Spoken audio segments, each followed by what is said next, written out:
What up, posers? It's your girl, Red, and today your favorite loser is going to join in on a dead trend. Woohoo! As you can tell by the title, I'm doing unpopular K-pop opinions, but some are really unpopular and some are kind of unpopular, basically.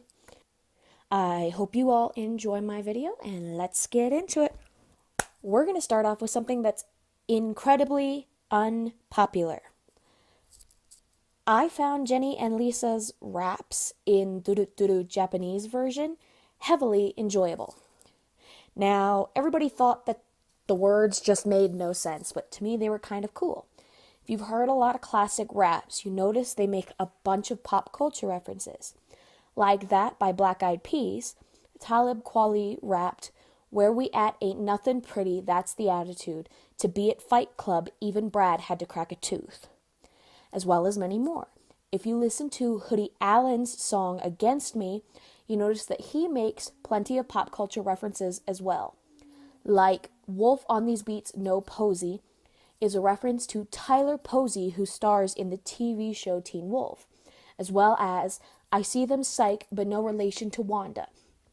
And if you don't understand this reference, you're too young to know me. 7 o'clock deserves better, you uneducated Q-tips. If you do not understand where I am coming from, just listen to this.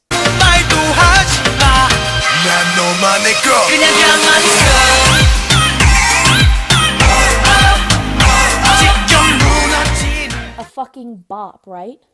SOC has some of the best idols in the industry and possibly one of the best dancers. Don't believe me? Just look up Song Hongyeom, Mix 9. Also, if you haven't noticed, you probably didn't, Vaughn from 7 o'clock is my profile photo, so go stan them now. This one is probably fairly unpopular as well. There are so many underrated groups that are just as talented, if not more, than BTS and EXO. Again, don't believe me? High 4.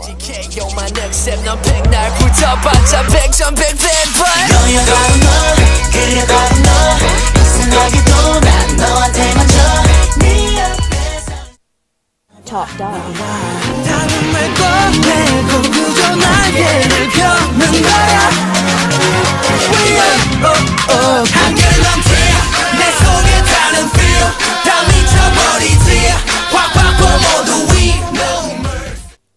Madtown.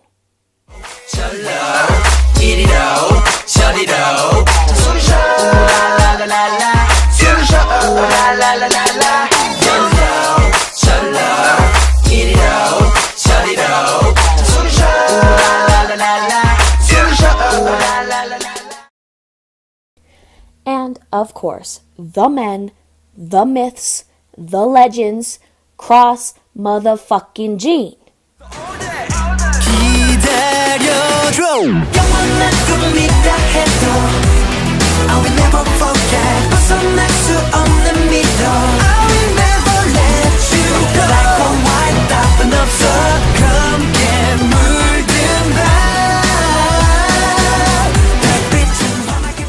Don't put your faves on too high of a pedestal just because they get an excessive amount of views.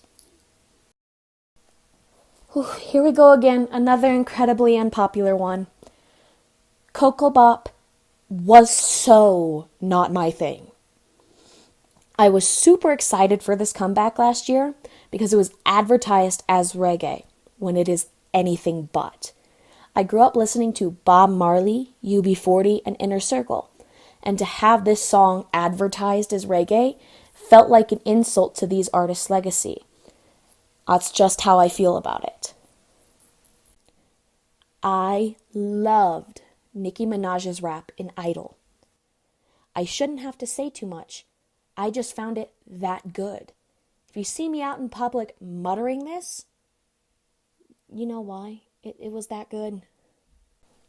Okay, I'm going to get burned at the stake for this, but I'm still going to do it. Leave the past in the past. Should be simple, right? Quit obsessing over something an idol said or did a long time ago. You wouldn't want people constantly bringing up something dumb you said from 4 years ago, right? So then quit doing it to idols. They are different people now, so move on. This one, I wouldn't consider an unpopular opinion because I don't think people have thought of it this way. They tend to focus on the bad side and not this. But I find it hard to find a multi-fandom K-pop fan that is toxic. This isn't the same as, oh, well, I like BTS and Blackpink. This is people who stan a lot of groups, and a lot of the time, they stan both the groups in the middle of a fan war. From personal experience, I've never found a multi-fandom fan that is toxic. I'm just going to come right out and say this. Wolf is actually a good song, you pieces of soggy celery. Now, I'm maybe biased because it was kind of my first K-pop song, but it's still fucking amazing. You cannot fight me on this one. I personally cannot listen to XOK's version of Overdose. It's not that I think the Korean version is necessarily bad. It's just that when I first listened to the song, I had only listened to it in Mandarin. And when I finally listened to the Korean version, it just didn't feel right. Felt like it flowed much better in Mandarin than it did in Korean for me.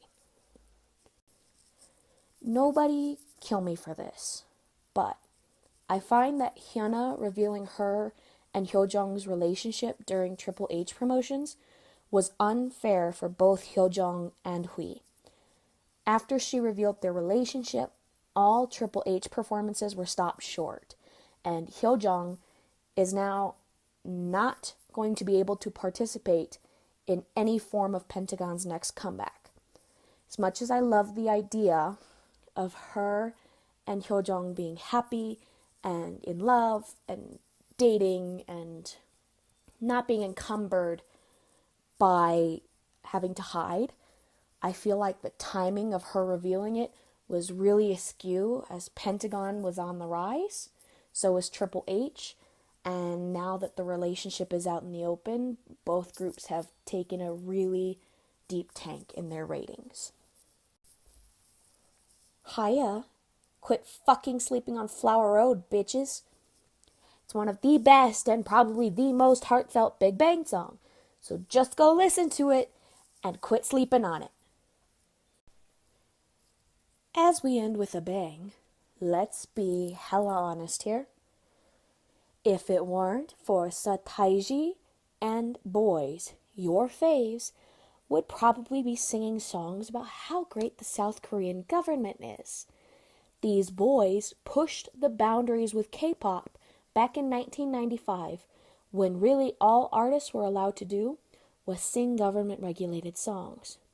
So quit saying BTS, Suju, Big Bang, or whoever made K-pop what it is today. Yes, they helped further it to what it has become. But we all know that the title of Kings of K-pop belong to Sataiji and Boys. Anyways, you guys, I hope you enjoyed my rendition of an already dead trend. If you want to see a part 2, let me know. And if there's any other video ideas you have for me, let me know. And I will see you guys next time. Toodaloo!